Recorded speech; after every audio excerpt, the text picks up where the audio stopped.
Hello guys! Hi!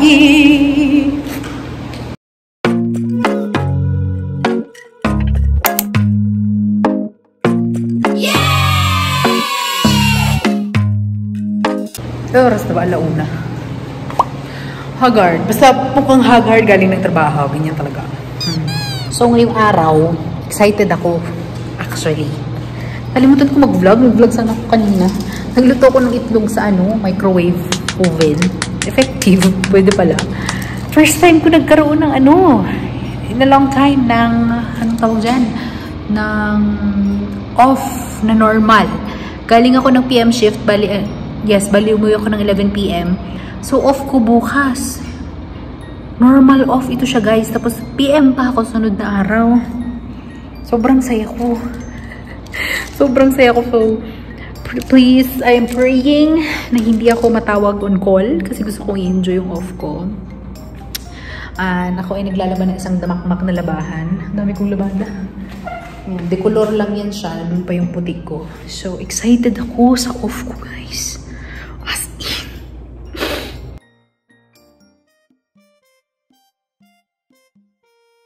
So, tayo ay nakapagsampay na ang ating labada. Mag-chill-chill muna tayo dito. Matagal na ako hindi naka-exercise, guys. Hindi na talaga kaya ng katawang lupa ko mag-exercise. Anyway, nakita niyo yun sa last vlog ko. Yung aking gift. Actually, gift ko na din yun kay papa ko. Yung flower bouquet. Tsaka binilihan ko siya ng ng robot sa ping-pong na robot. Yung mag-isa na tumatapon. Meron kasi kaming ping-pong court. Yun.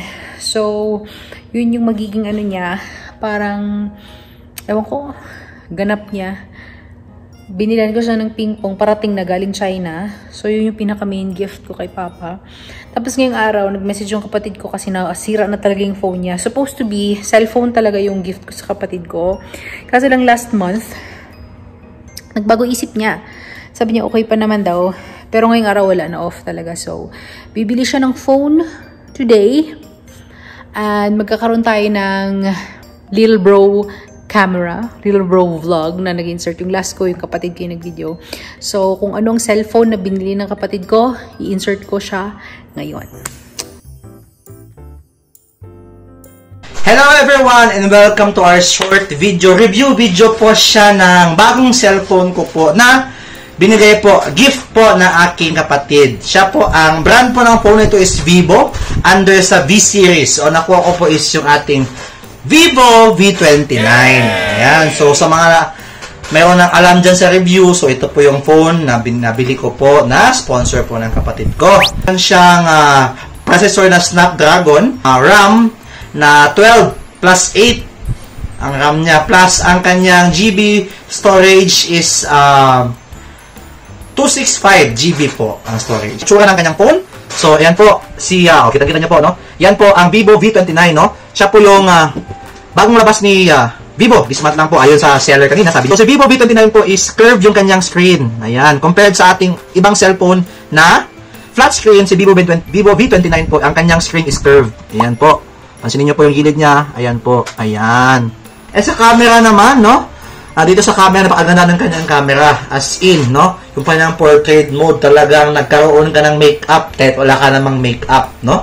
Yung mukha kong haggard, pero ang fresh ko sa kanyang picture sa camera niya. Meron siyang built-in na ring light.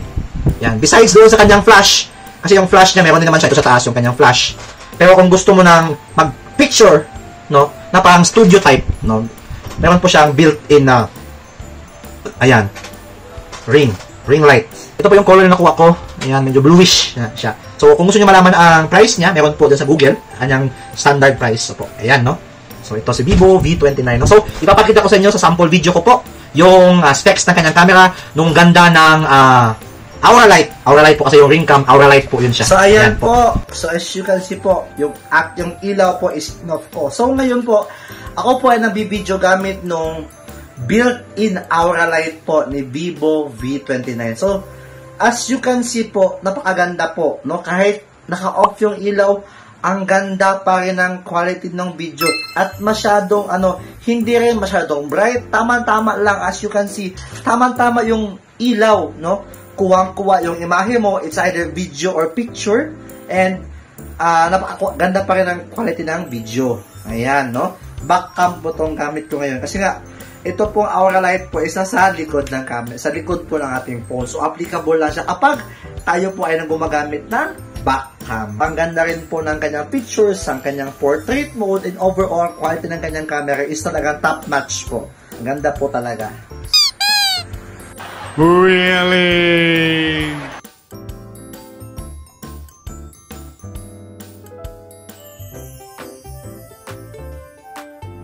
So, ayun na yung Christmas gift ko kay Papa, sa kapatid ko, kay Mama naman guys. Very special din yung Christmas gift ko sa kanya. Kasi parating na rin, order ko na. Tapos meron kasi kaming helper sa bahay. Nareregaluhan ko 1, 2, 7. So, hindi yun siya lahat sa bahay. Yung sa bahay namin mismo, meron kaming helper doon, 3, na matagal na sa amin. So, parating din yung regalo nila. Binilhan ko sila ng mga bags. Tapos, sa loob ng bags na yon may pera. Ganun din kay Mama, sa wallet niya may pera. So, this year has been very... Anyway, pag magdating yung mga gift ko sa kanila, ipapa-vlog ko sa kapatid ko. Yan. Para siyang magpakita sa inyo ng mga regalo ko sa kanila. This year has been very, very good to me. Especially nung nagkaroon ako ng trabaho. Nagpapasalamat talaga ako sa Diyos. Alam niyo guys, sa totoo lang, first time, yung sinasahod ko ngayon, ito yung pangarap ko noon pa na sahod. And it's just amazing na, alam mo yun, may tamang oras ang lahat ng bagay kung kailan ibibigay ng Diyos. And since na-bless naman tayo, why not i-share sa ibang tao yung mga blessing na natanggap natin from a person na almost wala akong sinasahod. Almost zero yung BDO bank account ko. Financially, I'm just so happy that I am blessed. Just want to share these things to other people, especially sa mga taong nandyan para sa mga magulang ko kasi di ba nga wala ako. So, I'm very excited pagdating ng products na mga na-order ko para kila Mama. Ipapa-video ko sa kapatid ko. Yay! The next day. Hello guys! Good morning! So, kakagising ko lang. 10 hours na naman ako natulog guys. Actually, nagpainit na ako ng food ko. Nag-usap na kami ng kapatid ko. Happy siya sa cellphone niya. Na-view. Yan na. Then, I'm currently nagpapainit ng ulam. It's 2 in the afternoon na. And, sana hindi ako matawagan ngayon. Sobrang happy ko sa off ko. Yun lang naman yung kaligayahan ko, ang mabigyan ako ng tamang off. Yun lang naman ang kaligayahan ng lahat, guys. Yung alam mo yun, yung pagpahinga mo talaga na tunay. Nagtatrabaho ako ng maayos kapag ganun. Ito yung ulam natin. May ampalaya, kanin, tsaka may manok pa. Pinapainit ko pa yung manok. Wala akong bagong paboritong ginagawa na healthier. Yung salad namin na hindi ko kinakain. Nakagawa ako ng paraan paano ko siya makain. May ginagawa akong way, guys. Nakakain ko na siya ngayon. At kinakain ko na siya for almost 3 days. Kumakain na ako ng gulay. Kinakain ko yung mga gulay na binibigay sa akin. Kasi ba tinatapon ko lang kasi wala namang lasa yung mga binibigay nila. Pero ata akong gulay. Ayun, ito. Yung rasyon namin na ganito. Kaso nga lang, today is, I think, yeah, this will do. So yung ginagawa ko, nilalagay ko siya doon sa container ko ng ice cream. Kasi maganda yung ano niya, yung ano dyan, yung lalagyan niya.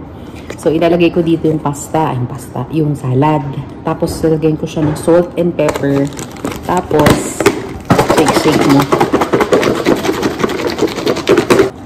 Nai-enjoy ko yung salad ko.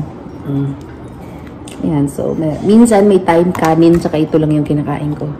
Kaya sabi ko, parang mayroon akong pagkain sa fasting ko. Kasi sa fasting ko, no meat kasi ako pag magpa-fasting. So, yan yung solusyon. Tagumpay. Kain tayo! A few moments later. Okay, tayo ay mamamlansya muna. Saglit. Actually, marami akong paplansyahin ngayon, guys. Siguro mga 5 set ng uniform ang ipaplansya natin today. And, yes, bago ko i-close yung vlog ko ngayong video na to, guys. Meron akong konting i-share sa inyo. Sit down video to about sa video ni Alex Gonzaga, yung kanyang second pregnancy lost. Kung hindi nyo pa napanood, lalagay kong link sa baba. Nalaglagan ulit siya. Well, not nalaglagan. I think parang, yeah, hindi na-form yung baby. Walang heartbeat, parang ganon. And, pwede kasi yun guys, like, pwedeng buntis ka, pero pagdating dun sa time na, nakalimutan ko ilang weeks ba yun, pag tingin ng ultrasound, walang heartbeat kasi nga, hindi na-form yung bata. So, possible yun. And, kung papanoorin nyo yung video na yun, yung mga sinasabi niya is, that really touched my heart. Kasi, I will tell you honestly, guys, super duper worried ako about sa future ko regarding sa pagkakaroon ko ng own family. Like, ang takot ko kasi guys, habang buhay na lang akong OFW, hindi ako magkakaroon ng pamilya. Parang ganun. And then, di ba nga, I'm 32 years old already. Tapos, I'm not yet married. And then, hindi pa natin alam pag kinasal man ako, Lord willing, kung mabubuntis ako agad. So, always ko talaga yung iniisip na what if hindi, kailangan sa edad na ito, magkaroon ako ng anak, kailangan ganyan. So, talagang, sobrang naka-mindset ako na dapat magkaroon ako ng anak, Well, in fact, the truth is, really God is in control and God has His own timeline. Like, kahit anong gawin mo, yung mga bagay na beyond your control is wala ka talagang magagawa. Siguro, it's your control yung magpaplano ka. Okay? Magpaplano ka. And kapag nagplano ka, you have to pray for it if according yun siya sa plan ng Diyos. And the rest, kagaya yun, yung pagbuo ng bata. Sino ba ang magbubuo ng bata sa sinapupunan mo kung hindi ang Diyos? So, nung napanood ko yung video ni Alex, parang nahimasmasan ako. Parang sabi ko sa sarili ko, bakit ko ba inuutusan ng Diyos na Lord, sa 2025, kailangan may anak na ako, ha? Ganon. Ganyan. So, parang nahimasmasan ako na, you know what? I'm just gonna enjoy the present, and I'm gonna pray for the future, and I'm just gonna learn from the past. So, nung na-realize ko siya kahapon ko, actually, napanood yan yung kay Alex Gonzaga. Nung na-realize ko siya when I went on duty, in-enjoy ko yung duty ko. Walang bigat sa dibdib. Parang, you know what? I'm just gonna enjoy being a nurse. I'm just gonna let go and let God. You know, let go and let God because yun nga, sa tutuusin, pagdating sa relasyon, like love life, grabe ang ginawa ng Diyos sa akin, guys. Yung sa boyfriend ko ngayon, yung schedule namin ng boyfriend ko, pati application ko, grabe. I'm just gonna give you an example. Nung unang kita sana namin ng boyfriend ko, hindi sana kami magkikita kasi ang contract niya 9 months. Tapos, before siya nagbarko, kasi quarantine nun, before siya nagbarko, may kumatok sa door niya, nag-change ang contract niya into 5 months, na kung saan yun din yung month ng uwi ko. So, kaya kami nagkita. And then, nung application ko, sobrang takot ko sa Manila kasi wala akong kasama mag-apply. So, pray ako ng pray na sa Lord, please, para may kasabay ako, ganyan-ganyan. Ang nangyari is, wala siyang kontrata until hindi ako pasok sa trabaho. Biruin mo yun, may kasama ako sa Manila. Pinagdasal ko lang talaga ng bonggang-bongga. Tapos si Lord ang gumawa ng lahat ng paraan. Hindi ko siya kinontrol. Like, hindi ako lang kasi yung pinsan ko na lang. Hindi ko siya, yung beyond my, you know, limit, especially regarding sa future. I cannot do anything about the future, but you know, God knows my future, so you just have to pray for it and trust Him. Then I realized something. I said, you know what, ever since before, God is with you. Like, God is always showing you that he got this, because like, hello anak, I'm God, you know what I mean? Like, He's God. So yun lang guys, gusto ko lang, ano ba, nagsa-struggle ka ngayon na sobrang isip mo about sa future mo, na-stress ka na, hindi ka na nakatulog. You know what? God wants you to know, do not think about the future because you're a human being. Just enjoy the present day and pray for it, and that's it. Yun lang. So, i-close na natin ang vlog natin. Thank you very much guys for watching this video. If you're new to my channel, don't forget to subscribe to my channel and like this video. Maraming salamat sa walang sawang panonood. Remember to keep safe all the time, guys. And God bless you all. Okay. Bye! Masalamat!